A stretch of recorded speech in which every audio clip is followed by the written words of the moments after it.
नमस्कार शिक्षणप्रेमी मित्रांनो, मी डॉक्टर रमेश चौधरी. शिक्षण सखा या यूट्यूब चॅनलवर आपले हार्दिक स्वागत.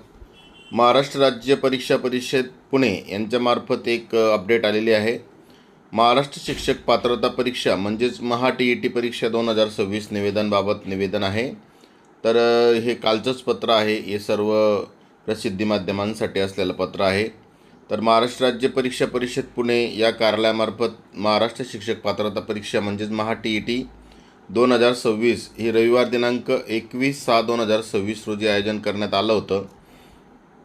तथापि काही प्रशासकीय कारणास्तव सदर परीक्षा 21/6/2026 ऐवजी दिनांक 28/6/2026 रोजी करण्यात येणार असल्याचे हे निवेदन आहे. याच्यामध्ये आपण जर सविस्तर पाहिलं तर यात प्रसिद्धी निवेदनामध्ये देण्यात आलेलं आहे की जी परीक्षा यावर्षी आपण महा-TETची परीक्षेचं आयोजन संदर्भात शासन निर्णय 23 ऑगस्ट 2013 नुसार घेण्यात येणार होती, ती 21/6/2026ची नियोजित परीक्षा नीट परीक्षेचं आयोजन त्याच दिवशी नीट परीक्षा होणार असल्यामुळे नॅशनल टेस्टिंग एजन्सीमार्फत देशभरामध्ये नीटची परीक्षा जी मे महिन्याच्या 3 तारखेला झाली होती ती रद्द करण्यात आली आणि ती 21 जूनला होणार असल्यामुळे संपूर्ण महाराष्ट्रातील याच केंद्रांवर नीटची परीक्षा होणार आणि त्याच ठिकाणी TETची परीक्षा असल्यामुळे ते एकाच वेळेस शक्य नसतं. म्हणून दोन्ही परीक्षांची बहुतांश केंद्र एकच असतात. त्यामुळे शिक्षक पात्रता परीक्षा ही राज्यस्तरावरची परीक्षा असल्याने ती सुरळीतपणे पार पाडण्यासाठी आणि परीक्षार्थींचे हित पाहता महाराष्ट्र शिक्षक पात्रता म्हणजेच महा-TET परीक्षा 2026 परीक्षेचं आयोजन हे दिनांक 21/6/2026 ऐवजी रविवार दिनांक 28/6/2026 रोजी करण्यात येणार आहे. याबाबत आपल्याला एकाच माध्यमातून शिक्षकांपर्यंत आणि भावी शिक्षकांपर्यंत ही एक आठवडा पुढे जाणार असल्यामुळे ही माहिती अपेक्षित आहे.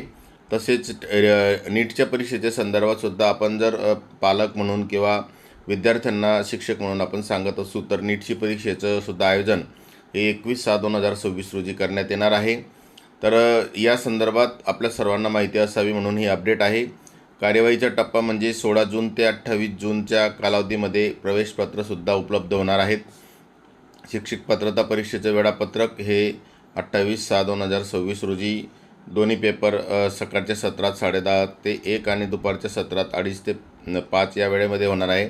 तर सर्व शिक्षक आणि सर्व संबंधित अधिकारी यांनासुद्धा हा बदल माहिती असावा या दृष्टीने हे निवेदन परीक्षा परिषदेचे आयुक्त महाराष्ट्र राज्य परीक्षा परिषद यांनी हे दिलेलं आहे. काही प्रशासकीय अडचणीमुळे सदर वेळापत्रकामध्ये सुद्धा अजून भविष्यात बदल होण्याची शक्यता नाकारता येत नाही. म्हणून परीक्षार्थींनी सुद्धा माहिती घेताना अद्ययावत माहिती परीक्षा परिषदेच्या वेबसाईटवर वेळोवेळी दिली जाईल यासाठीची सुद्धा परीक्षार्थींनी नोंद घ्यावी असे म्हटलेलं आहे. कारण की देश पातळीवर राज्य पातळीवर विविध परीक्षा आयोजन केले जातात आणि त्या दृष्टीने हे परीक्षेचं टेंटेटिव्ह वेळापत्रक दिलेलं असतं. तर आपल्या सर्वांना ही माहिती असावं म्हणून आजचा हा अपडेट पण समजून घ्या आणि आपल्या मित्रांना शेअर करा, लाईक करा आणि चॅनलला सबस्क्राईब करा. आपण आतापर्यंत व्हिडिओ पाहिला त्याबद्दल आपले मनापासून धन्यवाद.